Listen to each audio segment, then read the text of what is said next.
কি এই গরমে এক প্লেট আমডাল দিয়ে ভাত খাচ্ছেন তো?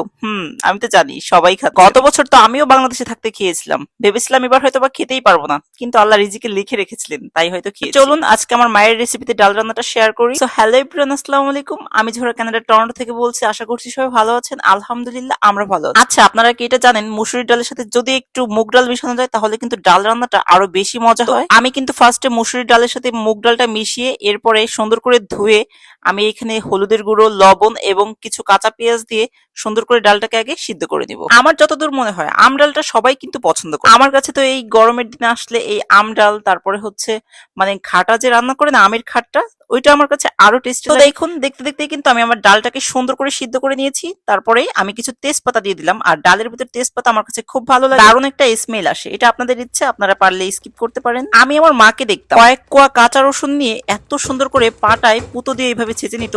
আমার যেহেতু পাটা নেই, আমি এখানে ছুরি দিয়ে এবং আমার কাঠের যে বোর্ডটা দিয়ে এটাতেই আমি কাজ সেরে নিয়েছিলাম। তো এইভাবে যে রসুনগুলো ছেঁচে দেওয়া, এইটা আমার কাছে মনে হয় কি ডালের যে স্বাদটা আমার কাছে আরো দ্বিগুণ বাড়িয়ে দেয়। এটা আমি আমার মায়ের কাছ থেকে শিখেছি। আমার মাকে দেখতাম রসুনের কোয়া একদম সুন্দর করে খোসা সহকারে ছেঁচে দিত, আসলে খুবই ভালো লাগতো এটা। কাঁচামরিচ ঠিক ডালটা যখন সিদ্ধ হয়ে যাবে তখন এই সময়টাতেই দিত। আমাদের ফরিদপুরের গ্রামের বাড়িতে অরণ বলে যে আচার চামিচ দিয়ে বানানো, তো ওইটা দিয়ে আমার মা সুন্দর করে ডালটাকে ঘুটে নিত। ডালটাকে সুন্দর করে থেতলে নেওয়ার পরে আমার মা তারপরে কিন্তু পানি দিয়ে দিত, ঠিক এই যে আমি যেমনটা দিলাম। অনেকেই আছে এই সময়টাতে পানি দিয়ে ঢাকনা দিয়ে ঢেকেও দিত, আবার কেউ দিত না। সো আমি আমার মাকেই ফলো করছি, তো আমি ঢেকে দিব না। তারপরে ঠিক এই সময়টাতেই কিন্তু ডালটাকে সুন্দর করে জাল করে নিত। বেশ খানিকক্ষণ জাল করে নেওয়ার পরে এইভাবে কাঁচা আমগুলো সুন্দর করে ঢেলে দিত এই বলক উঠা ডালের উপর। আর হ্যাঁ, ডাল রান্নার কিছু টেকনিক আছে, যেমন ডালে প্রচুর পরিমাণে একটু জাল দিলে ডাল রান্নাটা কিন্তু আরো বেশি মজা হয়। আমার মাকে দেখতাম ডালে বেশি করে পানি দিয়ে সুন্দর করে অনেকক্ষণ জাল উঠিয়ে তারপরে যতটুকু ঘনত্ব রাখবে ততটুকু রেখে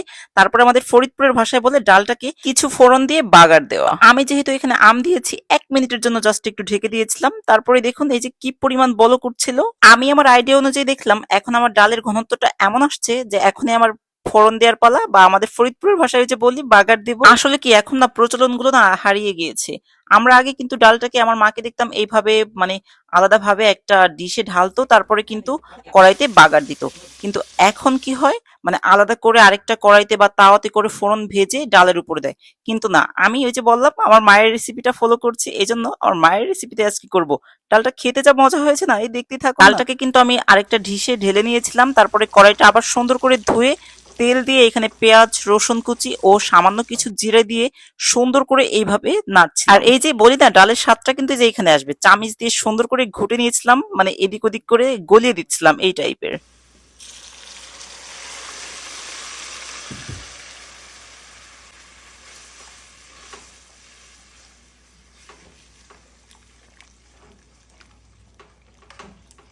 বলছিলাম না যে আম্মুকে ফলো করে ডালটা রান্না করব। দেখুন তারপরে কিন্তু ডালটাকে সুন্দর করে ওইভাবে বাগার দিয়েছিলাম। আমাদের ফরিদপুরে এরকম দেয়। দিন আমার এইভাবে ডাল খেতে ইচ্ছা করতেছিল, আরো ভাবলাম আম নিয়ে আসছে বাসায়, অবশ্যই আমি আম ডালটাই এইভাবে রান্না করব। দেন আমি কিন্তু সুন্দর করে দেখুন ডালটাকে বাগার দিয়েছি, আর এইভাবে বাগার দিলে আমার কাছে একটু বেশি কেন যেন মনে হয় স্বাদ হয়েছে। আম ডালে যেহেতু আমি তো একটা টক টাইপের, সো আমি এই পর্যায়ে চাই না আমি কোনো টমেটো মেশাতে। আমার মাকে দেখতাম না আম ডালে কখনো টমেটো দিতে। তবে বাসায় ধনিয়া পাতা থাকলে অবশ্যই আপনি দিবেন, ডালে সবসময়ের জন্য ধনিয়া পাতা চলে। আমিও কিছু ধনিয়া পাতা কুচি দিয়েছিলাম। তো দেখুন না ভাই, জাস্ট আমার ডালটা দেখুন।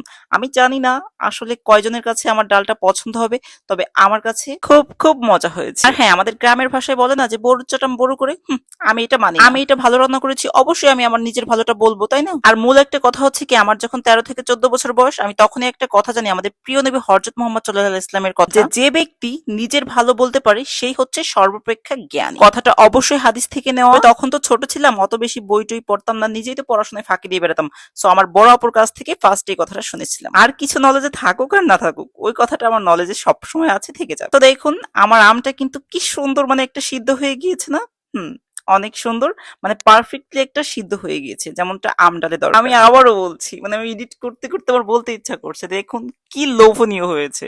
আমার কাছে তো অনেক লোভনীয় হয়েছে। আমার মন চায় আমি যদি, আসলে আমার ভিডিও তো অনেকে অনেক দূর প্রান্ত থেকে দেখে, সো এইটা তো আমার পক্ষে কোনোভাবেই সম্ভব না যে আমি সবাইকে খাওয়াতে পারবো। তো আমি রেসিপিটা শেয়ার করলাম, পারলে আপনারাও কিন্তু চাইলে আমার এই রেসিপিতে ডাল রান্না করতে পারেন। আমরা যেহেতু 2 জন মানুষ, তো আমাদের জন্য কিন্তু এইটুকু ডালই এনাফ। এখনো ওইভাবে গুছিয়ে ভিডিও করতে পারি না, এজন্যই হয়তোবা ওই যে সাইডে একটু পড়েও গিয়েছে। আসলে কতবার মুছি তারপর এরকমটা হয়। সো যাই হোক না কেন, দেখুন আপনাদের সাথে শেয়ার করলাম আজকের ভিডিওটি। কেমন লেগেছে আপনারা অবশ্যই আমাকে কমেন্ট করে জানাবেন। আর হ্যাঁ, অবশ্যই চাইলে আপনিও কিন্তু এভাবে ডাল রান্না করে খেতে পারেন। আর ঠিক আছে, আজকের মতো ভালো থাকবেন। তো ভিডিওটি কেমন লেগেছে কমেন্ট করে অবশ্যই জানাবেন। কিন্তু আজকের মতো বাই।